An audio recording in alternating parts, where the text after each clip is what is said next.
are these people? And here's the proof that the workers have all the power. Amid employee protests, freeing alternative newspaper to go nonprofit, the Chicago Reader owner stepped down. Elias's tweet that was shared, it was from the Chicago Reader workers, and it was just, "We won." All right, that Leo Goodman and 3 board members stepped down Tuesday amid protests from employees freeing the embattled alternative newspaper to transition to a nonprofit. All right, it's been stuck in limbo since December. This is a great story. All right, Goodman announced Tuesday he was stepping away immediately over unresolvable impasse with a fellow co-owner, Chicago real estate developer LZ Higginbottom. What a great name. Okay, who wanted to move forward with the transition to nonprofit.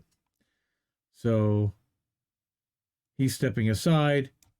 He's going to sign off on the sale so the Reader can transition immediately. So the workers are going to have stake, and they will become a nonprofit. And again, I'm not always like a huge fan of nonprofits per se, because not-for-profit doesn't necessarily mean not for money or not for big salaries. It just means they have to spend every dollar that they take in.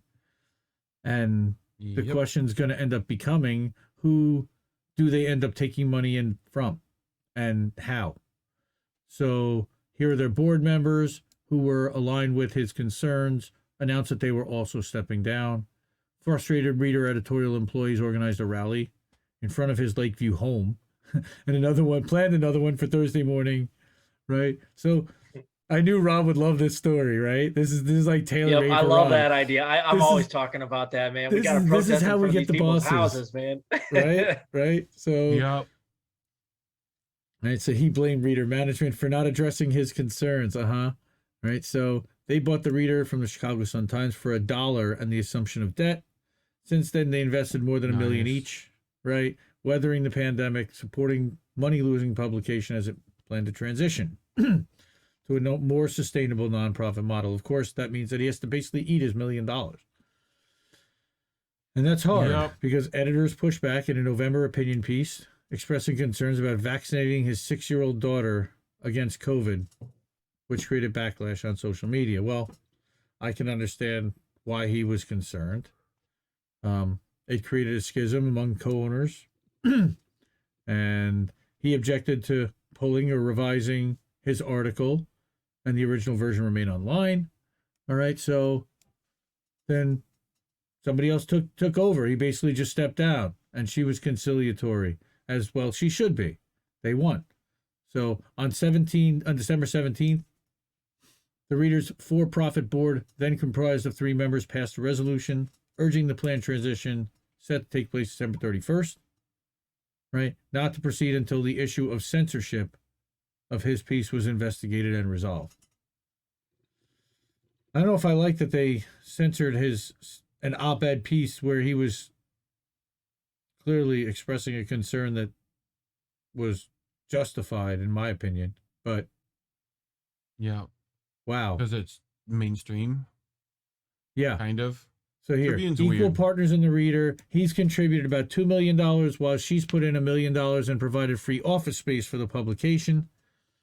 So each was entitled to appoint 2 board members for the for-profit board, and then recommend candidates for approval to the 11-member nonprofit. Okay.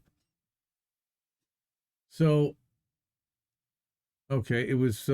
that's what happened there. The co-owners were attempting to negotiate a solution that would allow him to fill the remaining 2 seats on the this is like getting really intricate about board seats and who's controlling what. But the bottom line is that they are shifting to a nonprofit model, and that the owner that was blocking that and that wanted to keep it as a for-profit entity to try to recover the money that he's lost, he's finally decided to give in, and this can operate as a nonprofit moving forward, which is what they feel is a more sustainable model. And it's not like perfect, but it's better than it was. And here's the thing, I see this as sort of a twofer, because it has the obvious benefit of like providing more money and better benefits for the workers who are actually keeping the paper alive. But it has also the bonus benefit of like, the more you unionize things that are publications or content, the less likely you are to put out shit content because you're not being run by a billionaire, or you get these like hoity-toity people to leave. So your narrative becomes more objective the more you unionize. So that's actually kind of, you know, an extra bonus to stuff like this. It's like the more unionized a paper is, the likelier you're going to get better content and better, more objective opinions, but also better research done. They're not going to frame it corporate all the time. You know what I'm saying?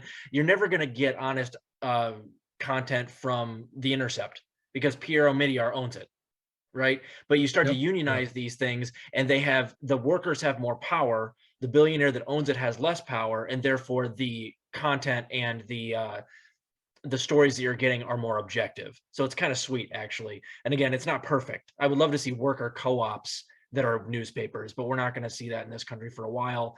Unions are kind of like the intermediary step on the way to eventually like worker co-ops everywhere. Yep. Yeah.